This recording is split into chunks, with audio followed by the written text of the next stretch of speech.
ingin mengkongsi tentang kebaikan kelapa sawit. Tahukah anda buah sawit ini boleh dijadikan minyak? Dan minyak kelapa sawit digunakan dalam industri pemakanan.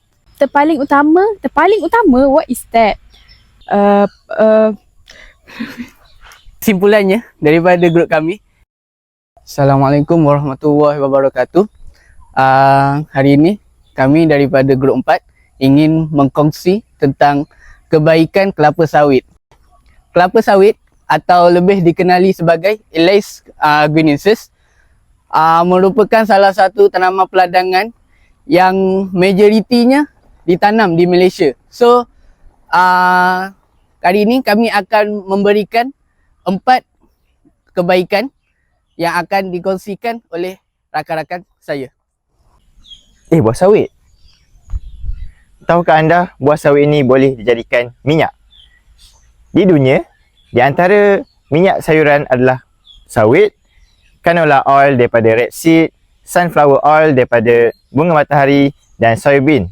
Pengeluaran hasil buah sawit di antara yang tertinggi. Jika dibandingkan dengan sayuran lain, ia adalah kurang daripada 1 tan per hektar. Dari situ kita boleh lihat produktiviti minyak sawit adalah yang tertinggi daripada minyak-minyak lain. Tahukah anda 70% daripada minyak kelapa sawit digunakan dalam industri pemakanan. Jadi, saya akan kongsikan satu kebaikan minyak kelapa sawit iaitu dalam keterjaminan makanan. Okey.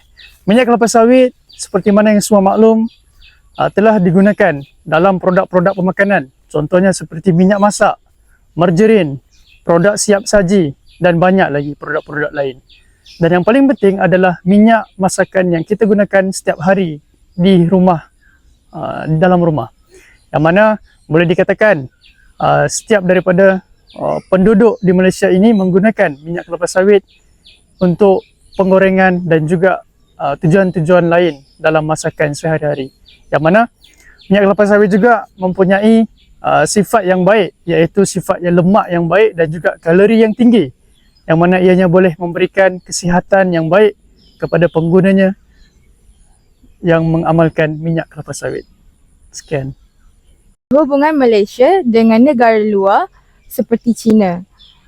Apabila mereka melakukan import-ekspor antara dua buah negara, maka kerjasama akan terhasil dan penambahbaikan dalam penanaman kelapa sawit dapat dihasilkan. Kesimpulannya, hubungan sosial ini adalah amat penting bagi negara Malaysia untuk memastikan keuntungan dan pendapatan dapat dijana dengan baik.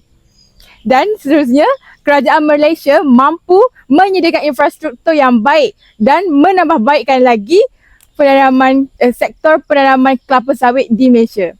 Terima kasih. Terdapat banyak kelebihan industri kelapa sawit kepada negara kita.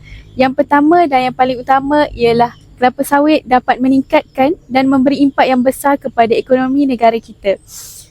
Mengapa saya katakan demikian?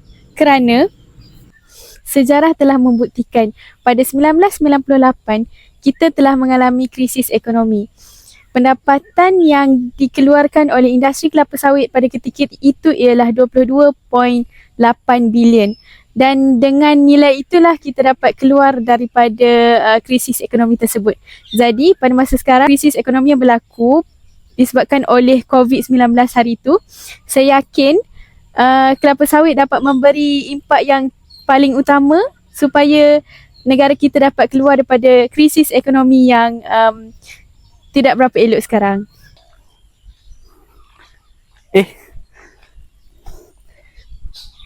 Kesimpulannya daripada grup kami, daripada dengar keterjaminan makanan, sosial, ekonomi dan penghasilan minyak yang banyak, kita boleh katakan tanaman kelapa sawit memberi 1001 kebaikan, bukan sahaja kepada negara, malah kepada masyarakat.